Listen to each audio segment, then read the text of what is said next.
Do humans have actual rights?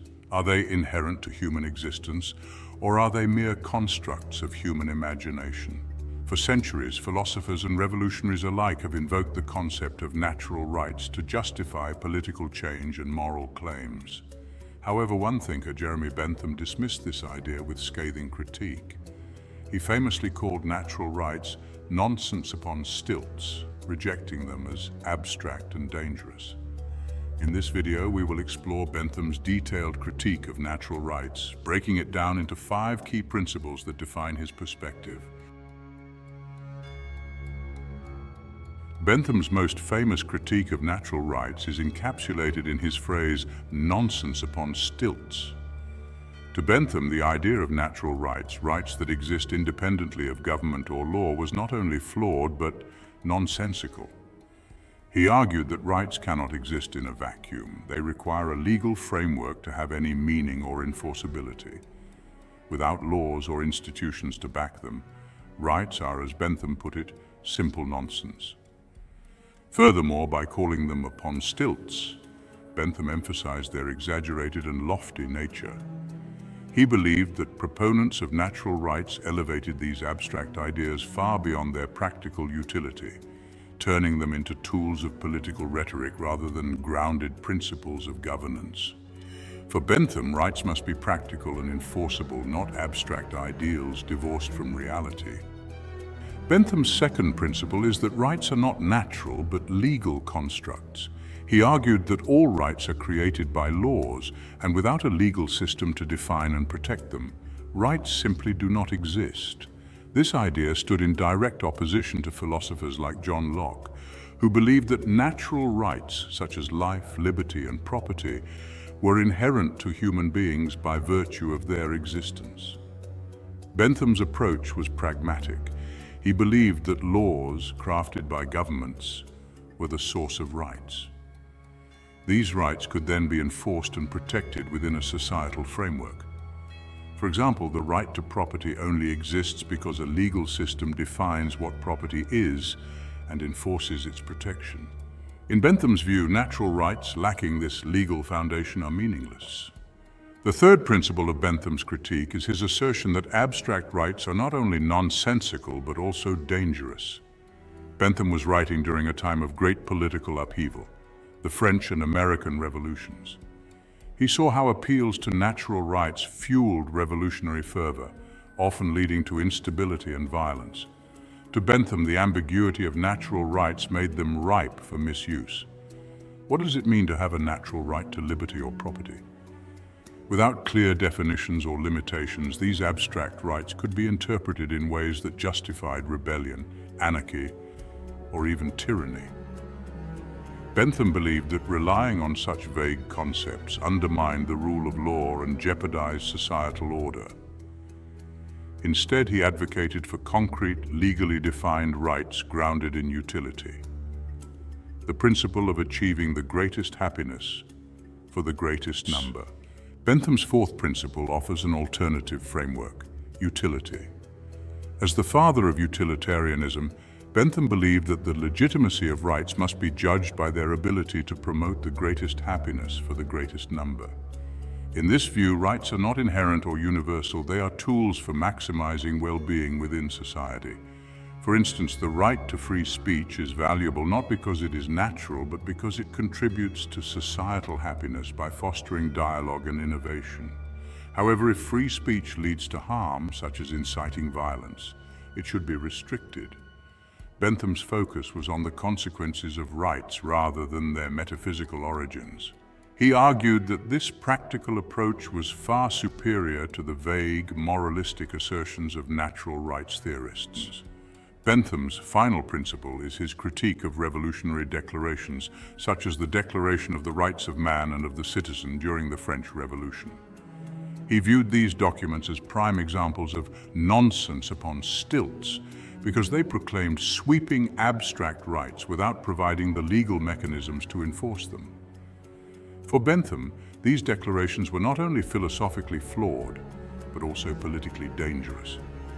They raised unrealistic expectations among the populace and created a sense of entitlement to rights that governments could not practically deliver. This disconnect, Bentham argued, led to disillusionment, unrest, and even violence. Instead of grand declarations, Bentham advocated for incremental legal reforms based on utility. Rights should be grounded in specific laws that are enforceable and adaptable to the needs of society. By focusing on practicality rather than idealism, Bentham believed societies could achieve lasting stability and progress. To fully understand Bentham's critique, it is crucial to consider the historical context in which he wrote, as his ideas were deeply shaped by the transformative events of his time. The late 18th century was an era of monumental political and intellectual upheaval, marked by the American and French revolutions. These movements, celebrated for their bold challenges to entrenched authority, fundamentally reshaped notions of governance, citizenship, and human rights. Both revolutions were grounded in passionate appeals to natural rights, with revolutionaries asserting the inherent freedoms and equality of all individuals as self-evident truths. These ideals inspired widespread hope and optimism about the potential for creating just societies. However, the real-world consequences of these revolutionary ideals did not always align with the lofty rhetoric. Bentham's skepticism of natural rights emerged in part from observing the tumultuous aftermath of these revolutions, particularly the French Revolution.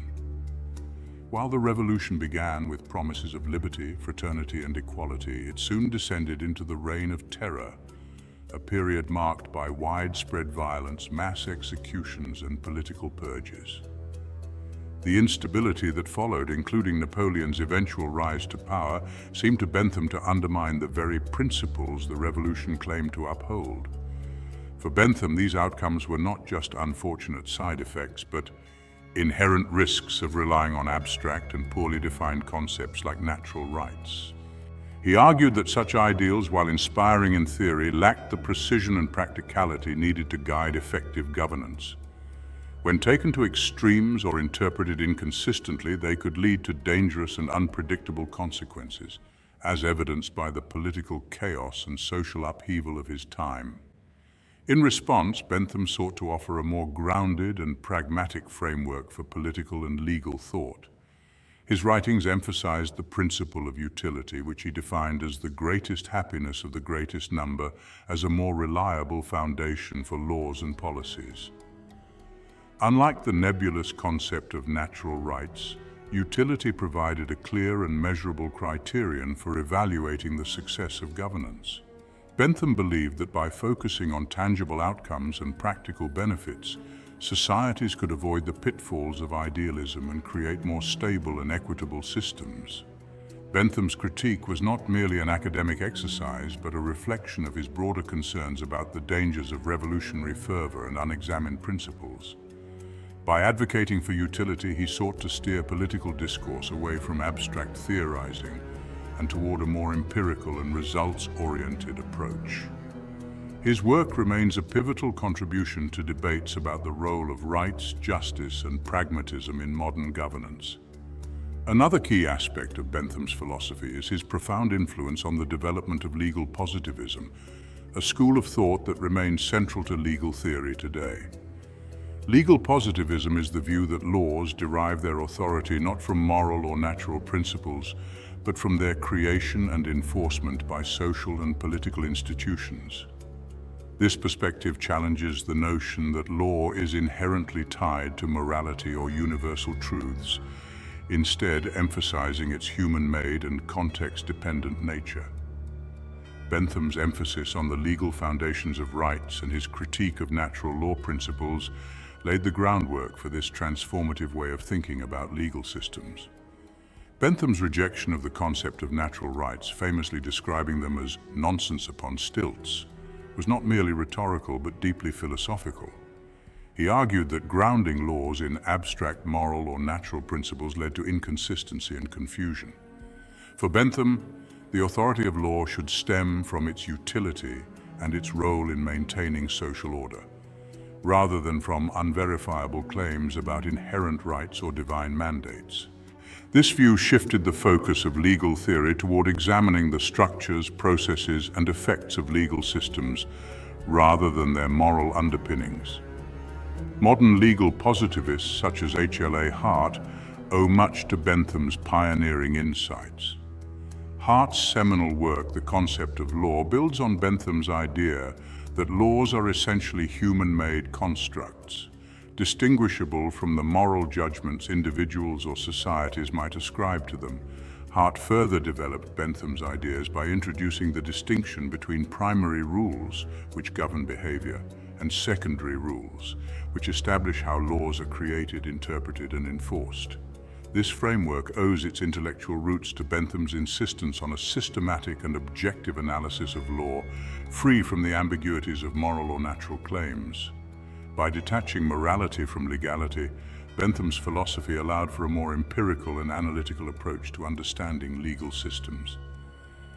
His focus on the utility of laws also introduced a practical dimension to legal analysis, emphasizing that laws should be evaluated based on their ability to promote the greatest happiness for the greatest number. This utilitarian perspective complemented his positivist outlook, as it provided a measurable standard for assessing the effectiveness of legal systems without relying on subjective moral interpretations.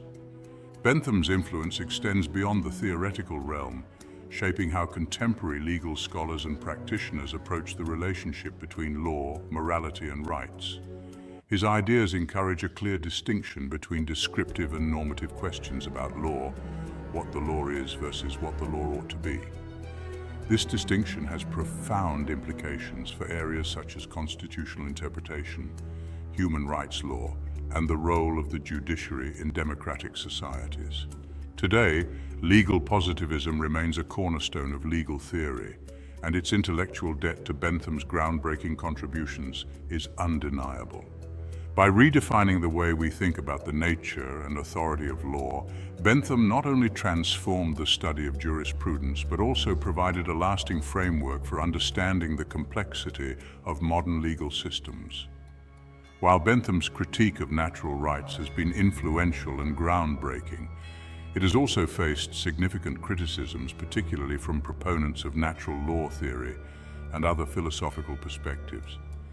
These critics argue that Bentham's dismissal of natural rights as nonsense upon stilts overlooks the vital role such rights play in providing a moral foundation for justice.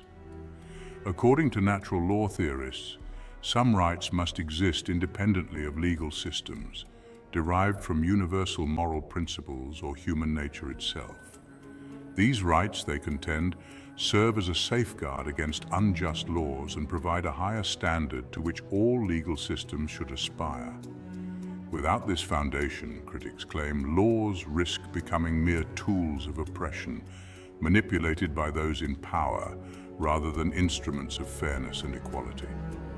This critique is particularly relevant in contexts where legal systems have been used to perpetuate injustice, such as in authoritarian regimes or during periods of systemic discrimination.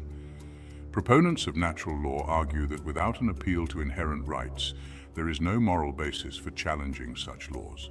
For instance, the abolition of slavery, the civil rights movement, and the fight against apartheid all relied heavily on appeals to universal human rights that transcend specific legal codes. Bentham's critics suggest that his utilitarian framework, focused on outcomes and utility, might struggle to provide the same moral clarity and inspiration in these struggles for justice. Additionally, later utilitarians such as John Stuart Mill sought to address some of the perceived limitations of Bentham's philosophy by reconciling the utilitarian emphasis on outcomes with the need to protect personal freedoms. Mill, while deeply influenced by Bentham, recognized that certain rights such as freedom of speech, freedom of thought, and individual autonomy are essential to human flourishing and should be safeguarded even if they do not always maximize immediate utility. In his seminal work on liberty, Mill argued that protecting individual freedoms is not only valuable in itself, but also instrumental in fostering creativity, progress, and the well-being of society in the long term. This marked a significant departure from Bentham's more rigid utilitarianism and introduced a more nuanced perspective on the relationship between rights and utility. These debates highlight the ongoing tension between Bentham's pragmatic approach to governance and the enduring appeal of natural rights as a moral ideal. On the one hand, Bentham's insistence on grounding laws in tangible outcomes and the principle of utility offers a practical and systematic framework for evaluating legal systems. On the other hand, the idea of inherent rights continues to resonate deeply, providing a sense of moral certainty and universal justice that utilitarian calculations can sometimes lack. The criticisms of Bentham's views also underscore broader philosophical questions about the nature of justice, the role of morality in law, and the balance between individual rights and collective welfare. In modern times, these tensions are evident in debates about human rights, civil liberties, and the limits of governmental authority. For instance, discussions about privacy rights in the digital age or the protection of minority groups in democratic societies often grapple with the same fundamental issues that Bentham and his critics addressed centuries ago. In this light, Bentham's critique of natural rights is both a cornerstone of modern legal and political thought and a subject of enduring controversy. While his ideas have profoundly shaped how we think about law and governance, the criticisms they have inspired continue to fuel important discussions about the principles that should guide our pursuit of justice and fairness. One of Bentham's most controversial and enduringly provocative ideas is the Panopticon, a design for an institutional building that allows a single watchman to observe all inmates without them knowing whether they are being watched. Initially conceived as a model for prison reform, the Panopticon was intended to promote order and discipline among inmates while reducing the need for constant supervision by guards. Bentham believed that the uncertainty of observation, where individuals could not determine if or when they were being watched, would lead them to self-regulate their behavior, fostering compliance and efficiency within the institution. At its core, the Panopticon embodied Bentham's utilitarian principles, emphasizing practical solutions to societal problems and the maximization of utility. By ensuring constant potential surveillance, the design aimed to create a more cost-effective and orderly system of incarceration. Bentham envisioned its application not just in prisons, but also in other institutions, such as schools, factories, and workhouses, where discipline and productivity were paramount. He saw the Panopticon as a tool for moral and social improvement, a way to instill better habits and reduce deviance through a seemingly omnipresent yet unobtrusive form of control. However, the Panopticon has sparked significant criticism and remains one of the most debated aspects of Bentham's legacy. Critics argue that while Bentham framed the Panopticon as a humane and efficient reform, it also represents the darker side of utilitarianism, where the relentless pursuit of efficiency and control can come at the expense of individual privacy, freedom, and dignity. The design's emphasis on surveillance and its implicit psychological manipulation raise profound ethical questions about the balance between societal order and personal autonomy. In the modern era, the Panopticon has become a powerful metaphor for surveillance and control, transcending its original context as a prison design. Philosophers like Michel Foucault have drawn on Bentham's concept to critique the pervasive and insidious nature of surveillance in contemporary society. In his seminal work, Discipline and Punish, Foucault used the Panopticon as a symbol of modern disciplinary power, arguing that it exemplifies how institutions subtly enforce conformity and obedience by normalizing surveillance. This shift from overt physical coercion to psychological control underscores the Panopticon's broader implications for governance and social order. Today, Bentham's Panopticon is frequently invoked in discussions about government surveillance, corporate data collection, and the ethics of monitoring technology. The rise of digital technologies, from CCTV cameras to internet tracking and facial recognition software, has brought the principles of the Panopticon into everyday life. In many ways, modern surveillance systems replicate and even surpass Bentham's original vision, as they operate on a massive scale, often without individuals' knowledge or consent. Critics argue that these technologies, while ostensibly designed to enhance security and efficiency, can erode personal freedoms and create societies where individuals are perpetually monitored and controlled. Despite these criticisms, some defenders of Bentham's ideas argue that the Panopticon, when applied ethically, can serve beneficial purposes. For example, surveillance systems can help prevent crime, ensure workplace safety, and enhance institutional accountability. However, these potential benefits are often weighed against the risks of abuse and the loss of privacy, leading to ongoing debates about the ethical limits of surveillance in democratic societies. The Panopticon's legacy, therefore, is both a testament to Bentham's ingenuity and a cautionary tale about the complexities of applying utilitarian principles in practice.